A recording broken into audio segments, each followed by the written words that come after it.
So today what we're going to do is we're going to go a little deeper into some of the mechanisms that are provided by the operating system kernel, which is, as you know, the sort of the lowest software layer in the Android stack. I gave you a quick overview of what the operating system kernel did a couple weeks ago, and mostly there we just sort of talked about how it's kind of a resource manager, and it provides a hardware abstraction layer so that you don't have to be too dependent on the particular details of your transceivers and your memory and your processing units and so on.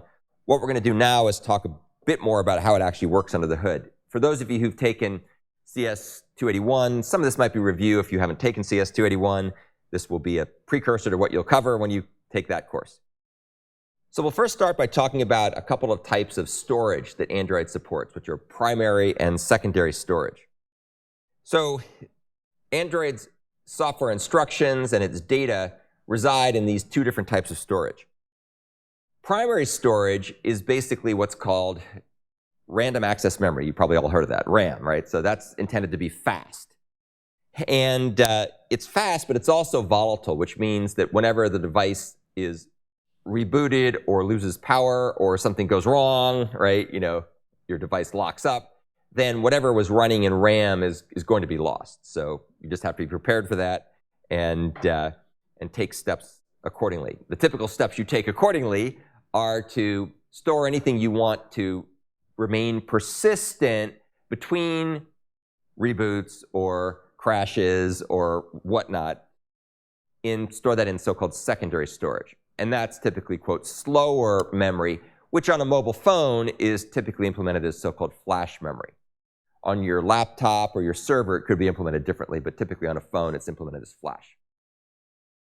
And I guess it would help if I plugged in my little clicker thing so it would advance automatically.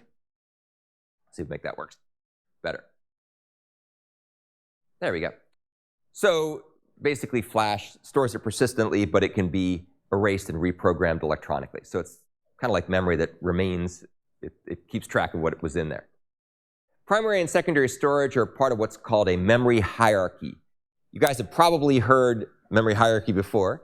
I'll go through the nuances of this in a second, but we will talk more generally about what it means to have a hierarchy of memory. So you can see here, there's like a pyramid, and some of the memory obviously is not going to be stored on an Android device, right? So anything that's tape backup, right? Your Android phone does not come with a tape backup system, you know, inside of it. That would be a little unwieldy. But that would be things where you're really intending to store it for a long time. Actually, I'm not even sure anymore if tape memory is even the cheapest form. It may be that digital memory is getting so cheap that you can do other things besides putting it on tape. Tape also has a problem that it'll age, as anybody who used to work in the music business will recount, because people would often put things on tape. They would leave the tape for a long time. They'd come back years later, and it would be all stuck together and in a big mess. So obviously, you know, the point here is that the stuff at the base of the pyramid is cheaper, but it's also a lot slower, and maybe, you know, ridiculously slow. Like you have to actually take it and load it like a tape. Android's memory that we're talking about here really is this power off, power on memory, which could be flash or USB, which is relatively inexpensive.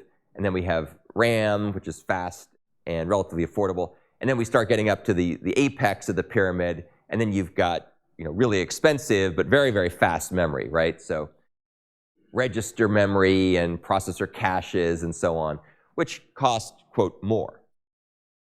So as a general rule of thumb, the higher up you go in the memory hierarchy, certain things happen, right? So it's going to be faster, which is good, so you can read and write the data more quickly.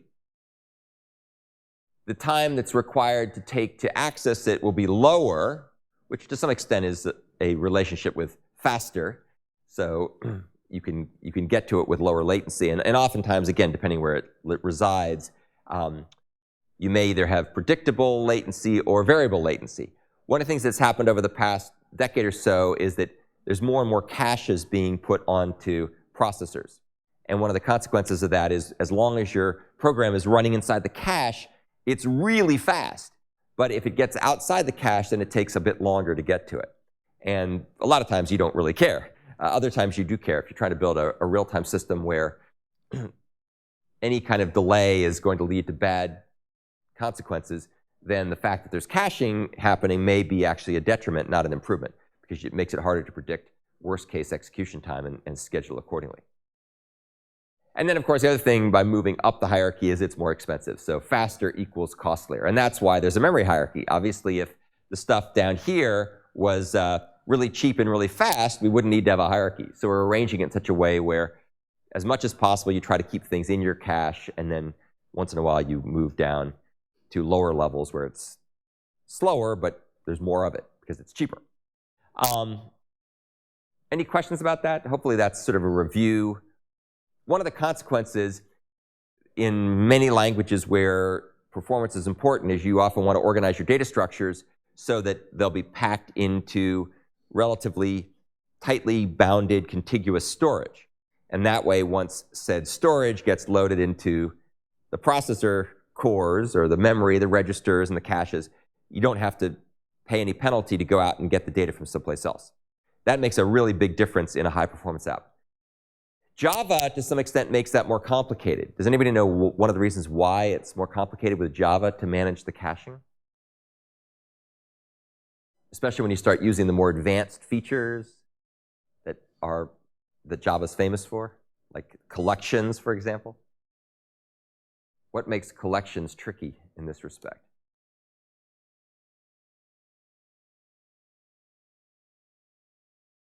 So the one thing is the memory aspects are abstracted away, absolutely, but what's very specifically what is being abstracted away, especially with collections? So garbage collection is automatic. That's more of an issue with respect to latency and non-determinism, because it's hard to make your system always perform the same if the garbage collector can come along at any time and start garbage collecting, because that, of course, has to take some computation away from whatever you're doing. Bruce? Right. So you're on the right track. Bruce's observation was that the memory doesn't necessarily end up being contiguous. Why would that be, though, in a collection? You know, why would the elements of a collection maybe not really be contiguous?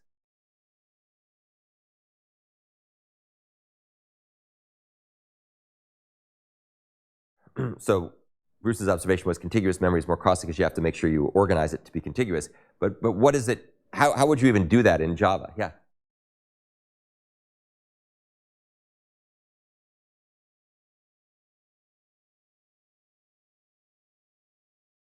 So again, the observation is there's abstraction. There's definitely abstraction taking place, but I'm looking for a more specific thing, right? So what's, for those of you who are aware of C++ and, say, parameterized types or templates, what is one of the main distinctions between parameterized types in C++ and generics in Java? And of course, the Java collections framework is all about generics, right? So what's the main difference between those two abstractions? There's many differences, but there's one really important difference.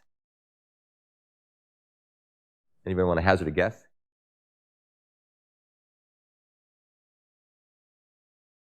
Compilation time. So we'll say, for sake of argument, that these issues are at runtime, not at compilation time. So the fact it might take longer or shorter is okay. Will?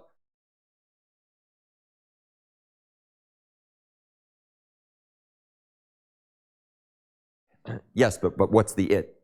So the observation was that compile time versus runtime. Sort of. You guys are getting closer. Anybody else want to guess? So what's one of the big things? Whenever you have a generic in Java, what is one of the key constraints on the kinds of types that you can put as elements in the generic? If you have, like vector of t or list of t, what's characteristic of t? Right, so what you're looking for is it has to be a so-called reference type. And what's the opposite? What's the inverse of a reference type? Or what's the alternative to a reference type? Primitive, right.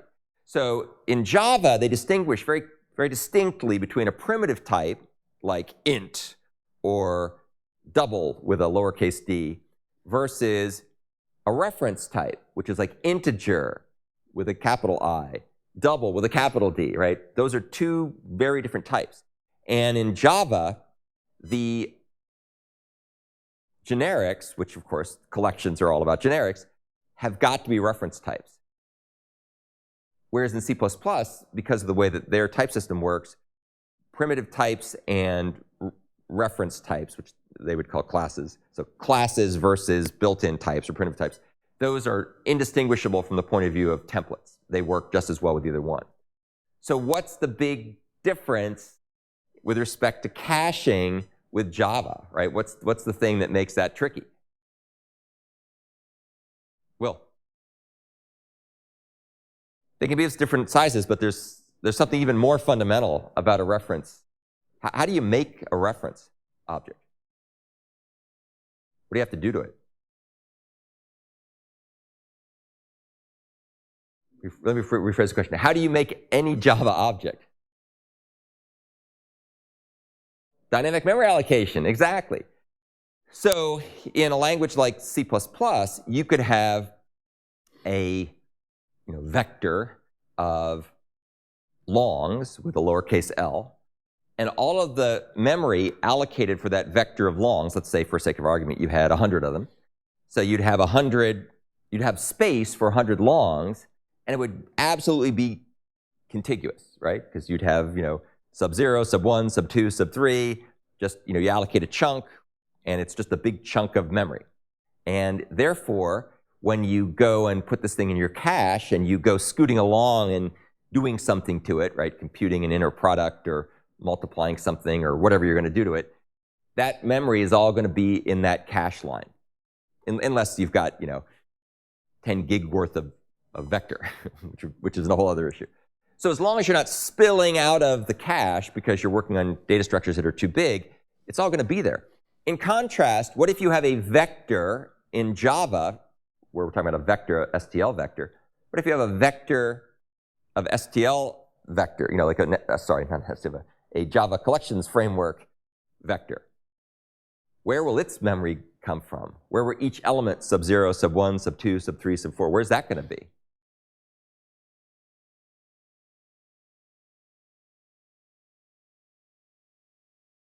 Like random locations in memory, right? Because each of those elements was allocated by new. So the one thing, the vector might be small enough to fit in the cache, but in theory, each of the elements that were allocated into the vector, because it's basically a reference of, the vector is going to be an array of reference elements. Those each might point someplace totally different. So scooting along in a vector, in a Java vector, could be touching memory randomly all over the place. And there's very little, if anything, you can do about that.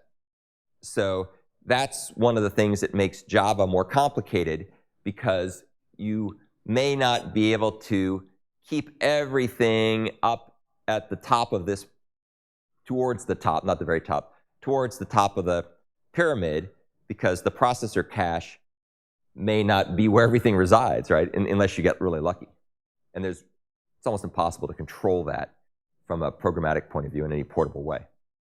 So that's something that kind of interesting, right? The way that Java's memory is laid out, it makes it hard to handle the caching issues. Now, what's the good news?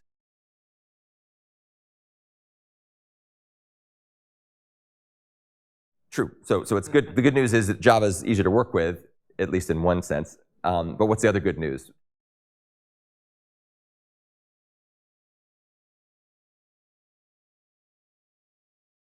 So the really good news is people keep finding ways to get more cache, right? So the caches keep getting bigger. So the fact that we can use these higher, this is not just a Java observation, it's almost any higher level language.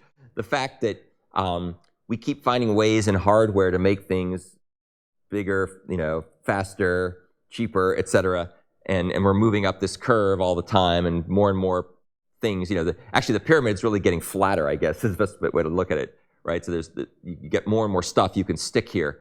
That's a good thing, and if it wasn't for that, then languages would be more difficult to deal with. I'm sorry, these newer languages with all these features would be more complicated to deal with. We had lecture the other day in the operating systems class that was talking about issues related to software-defined networking. Does anybody know what software-defined networking is? So it's basically about making network equipment, routers and so on, be able to have the control plane be done in software as opposed to in firmware or hardware. And what that means is you get I'm using the word you somewhat loosely here, the people who run like Amazon AWS, people who administer large-scale cloud-based systems, or just any IT group, has more control over the way in which their networking equipment will behave because they can program it and configure it more flexibly rather than having to go and rely on whatever Cisco or Juniper gives you out of the box, right?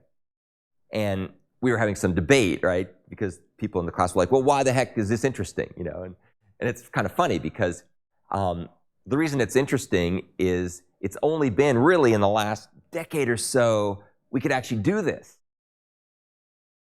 Why is that? Does anybody know why is that? Why is it only, it's always been possible in theory to write everything in software, right? We could always have done it. There was no law, it wasn't like, violating Ohm's law or something like that. You could always have done it, but why weren't we doing it before? Any guesses? Because the hardware wasn't fast enough, right? And it really is interesting because Java's been around now for 25-ish years or so. I guess actually more like 22 years or so. I think it started in 1993, so we're getting close to 25 years, but it wasn't widely adopted until 95, 96. In the early days, when Java was a virtual machine, people really didn't like it because it was really slow. And why is that? Because virtual machines were incredibly inefficient relative to everything else that was going on at the time, like C and C++. And over the time, as we've gotten more transistors on a chip and memory's gotten faster and we've gotten more cores and all this good stuff, the overhead of virtualization has fallen to the point where almost nobody in the real world now runs native code, right? If you're running in a data center, you are almost undoubtedly running your code in a virtualized environment, right? The second you start using a cloud, you're running, you think you're running a Linux, or rather, you think you're running Windows app, but it's actually hosted in a cloud that's got a Linux hypervisor, et cetera, right? So we got layers and layers of software virtualization. The only reason that gets anywhere close to working is because hardware and system software has gotten so efficient that you don't really know or care that this is taking place anymore. And that's the same thing with software-defined networking, right? The hardware's gotten fast enough that now we can do the control plane in software, and it doesn't have that much of an impact. I mean, maybe a small impact, but not really noticeable. And the hardware and bandwidth is getting so fast, so quickly, that it just doesn't matter. Right now, it's much more about people time than about nanoseconds. Now, there are a few apps where that's not the case. There are some apps where every nanosecond counts, but they're getting to be fewer and farther between. And your smartphone is a great example of this, right?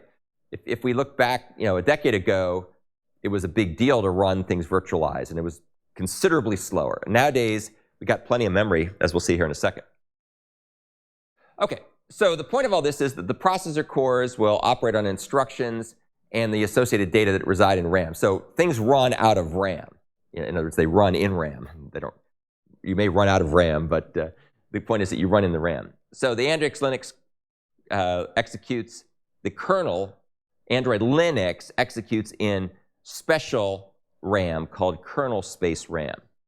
And this is a so-called protected region of RAM that's used to run so-called privileged operations. What the heck does it mean to be privileged? Does anybody know what it means to be privileged? Should we be protesting kernel privilege, right? The shame of kernel privilege? Yeah. Right, but in particular, what are we trying to protect? What are we trying to protect this thing from? It's privileged and it's protected, but what is the threat that we're trying to protect against? I guess that's my question.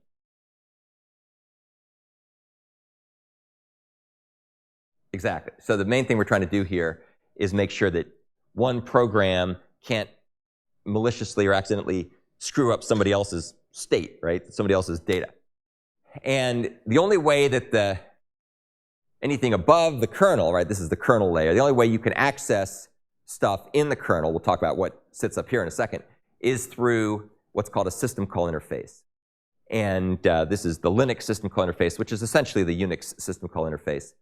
And the way it's done is by something called system calls. And a system call is basically a kind of a boundary crossing mechanism that puts the parameters into a special place and then does what's called a trap, which goes ahead and moves from user space, so the user domain, into the kernel domain, checks to make sure that you have privileges to do this and authorization to do this, and then it starts executing this privilege code. And the privilege code can access a lot more things than the user space code can. All the Android apps that we would write, any app that we write, like our image crawler app that we have, runs in user space. So, the browser, email, the telephony application by and large, the bulk of these apps run up in user space. And when they need to get access to lower level things, they trap into the kernel by making system calls. User space is necessarily more restrictive. And what that really means, as we just talked about with Peyton, is that you can't access other apps' data in RAM or on disk unless it's explicitly allowed. And then that's what the protection elements and capabilities of the OS kernel provide for you. We'll talk about one little tiny, quote, exception to this later when we talk about anonymous shared memory, which is an interesting Android extension that's used for optimizing certain communication mechanisms between apps. Over the past, decade, this has been going on forever, but over the past few years, the cost of memory has radically changed quite a bit. And as a result, even though mobile devices are more constrained, it's not as ridiculous as it used to be. It used to be in the early days of Android, it was really constrained, right? Like 200 megabytes or something crazy like that. Nowadays, this year, most phones, if you get like a reasonable phone, will be 2 to 4 gigabytes. That's pretty common. You can get more than that. I think you can probably get like 8 gigabytes if you really were willing to spend a few extra $100 or something. However, that's still quite a bit smaller than your typical form factor on a desktop or laptop, right? So 8 to 64 gigabytes is becoming pretty common on a laptop. Desktop would be even more. A server, could go up even beyond that, which of course is great. It's great why we now have the 64-bit address range, because we can address much larger main memory. So you can see here, depending on what form factor you're in, you're going to have more resources at your disposal. The obvious other issue here is price point, right? So if you go out and buy some of the really low-end Android devices, then they're going to cost very little, but they're also going to have a lot less RAM. And they'll have a much slower processor, and they won't have as much cache, right? All these good things. I think there's I forget what this thing is. There's some like super duper high-end Android device. I think it's like Rolls-Royce or something like that. I forget, when I first saw this thing, I was cracking up. Like, who would spend, $10,000 on an Android phone? But you can get them, and that's a picture of one of them. On the other hand, there's lots of really, really low-end stuff that you can get that's probably like $50 or something like that. So it's the job of the Linux virtual memory manager and Android Linux, although Android Linux is not a whole lot different in some respects than normal Linux here, to manage all these memory constraints. Does anybody know what virtual memory is? What is virtual memory? Matt?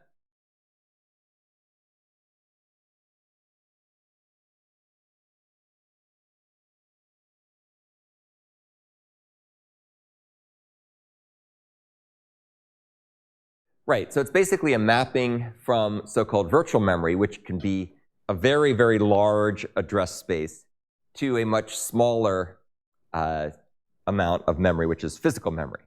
So, and again, we have to kind of keep these in perspective, right? When you start having 4 gigabytes of main memory, of physical memory, it's a little bit harder to understand why we need this. But back in the day, we would have, 64K of main memory or something absurd like that. And programs, of course, didn't want to have to be written to explicitly know about all this stuff. So what they would do is they would allocate a very large virtual address space, which could be, megabytes or gigabytes long in size. And then it was the job of this thing called the virtual memory manager to map the virtual memory addresses, which could be very large, the range could be very large, onto a much smaller physical memory mapping. And how did it do that? Well, it did that by basically arranging so that the memory that was physical memory would be shared, well, shared is the wrong word, would be serially reused when needed by keeping track of who the current owner was, and if something else came along that was more important or the thing had been in use for a while, the virtual memory manager would be responsible for evicting the elements in physical memory, perhaps storing them back into secondary storage or not, and then allowing other memory to run and kind of share it. It's kind of like hot swapping. Anybody here ever studied how people work in a submarine, right? So if you're in a submarine, you have more crew on the submarine than there are places for them to sleep. So what do? They do what's called hot bunking. So you sleep in shifts and you work in shifts, and so you don't have a bed or a bunk that's yours, right? You share it, not at the same time, most likely. But what you do is when someone gets on their shift, then whoever's been sleeping goes off and, looks at sonar reports or whatever you do on a submarine. And then someone else comes and goes to sleep. So they share, in a serial way, that scarce resource. So one thing that you do with virtual memory is you avoid moving instructions and data from the secondary storage, which is the more plentiful storage, like the flash, to the primary storage, to the RAM, which is more constrained, until you absolutely need it. And this is what's often called demand paging. So you wait until someone actually accesses some region of memory in a virtual space before you actually go ahead and find a slot for it in physical RAM, which I guess is kind of like going back to my submarine analogy. You keep people working until they are about to drop from exhaustion, and then you go ahead and give them a berth, right, in a bunk. But you don't actually just give them a bunk and say, oh, go off and do your thing. It'll be there when you're ready. You have this illusion that makes it kind of pop up when you need it. The other thing that Android does, and again, this is from Linux's virtual memory management mechanisms, is it uses something called memory mapped files and hardware devices. Does anybody know what memory mapping is? What does it mean to memory map something? Has anybody here ever written a program that goes out and, say, copies a file by reading a chunk of bytes, say, 4K worth of bytes from the file into memory, and then copying that 4K's worth of bytes in memory to a separate file?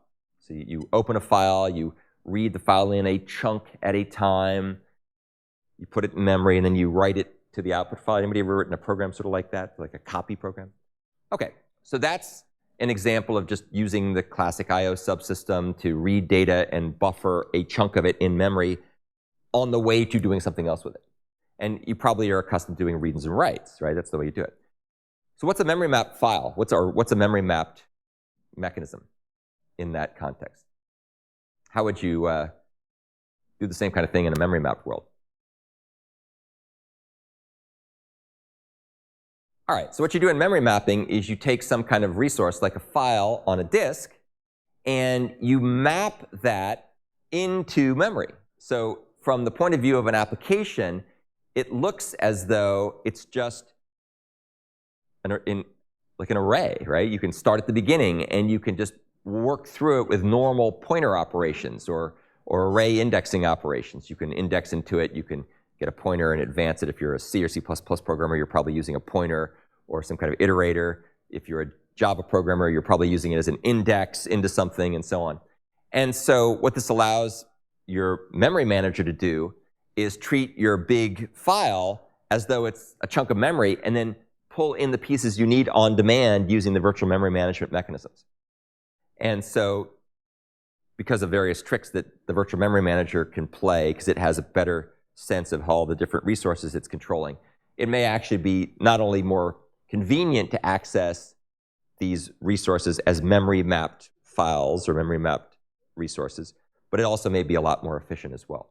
So memory mapping means taking some resource like a file, typically a file, or some other device, and then being able to treat it as though it was just a chunk of memory and use the virtual memory manager to get access to it. So that's really cool.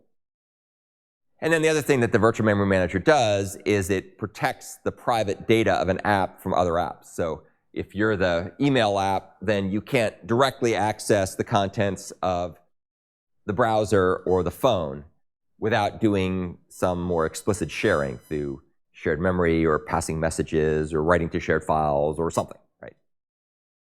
And it's all the job of the memory management unit, which is sort of a hardware piece which works in conjunction with the virtual memory manager in the operating system to keep all that stuff going. So that's basically how main memory is managed in Linux and Android Linux. Then there's also secondary storage, and this is where Android Linux gets a bit different from what you would find in conventional Linux, because they're really trying to set things up to work for the kinds of data you're going to store in a phone or a tablet, whereas Linux is just concerned with really just big blobs of untyped data, right? Just wants to work with files. So here are some of the different kinds of things you can save persistently in Android. You can save so-called shared preferences. So many apps, I'm sure you've all seen these before, you can go in and you can have all these different settings, right? You want to have your default setting for how often you synchronize your email with the server, right? You have a default setting for, I don't know, how you want to have your phone displayed, right? How you want to have a layout, how you want to have your application laid out, or default prompts, or whatever it is that you want to make default. Those things are all stored in something called shared preferences, which are key value pairs that are stored in a special file in the operating system.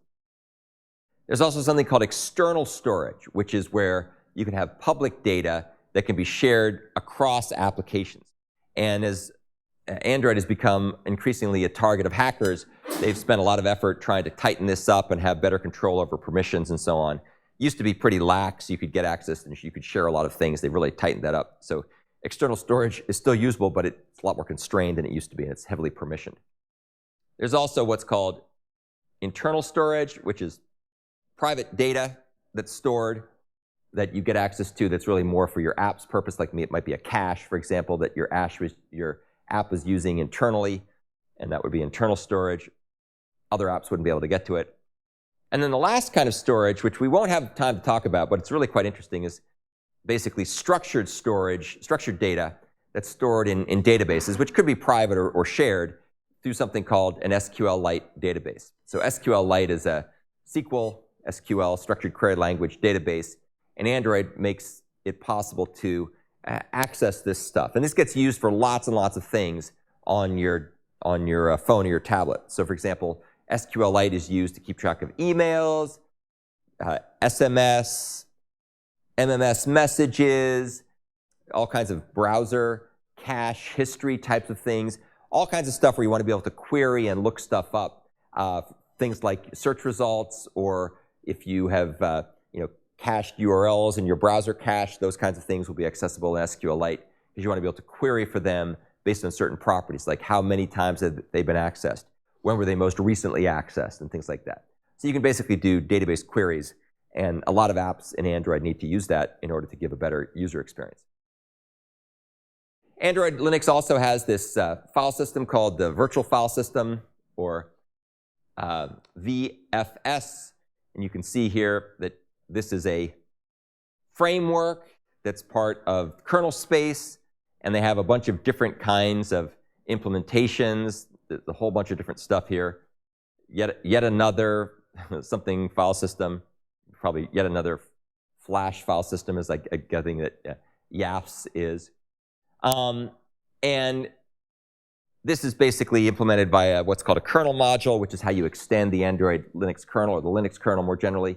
And that registers operations that can then expose these capabilities up to apps and system services. And basically, Android has a bunch of different ways of being able to access flash memory through the file system. So that's pretty much how you access stuff on a mobile phone. Okay, any questions about the storage mechanisms that are available in Android?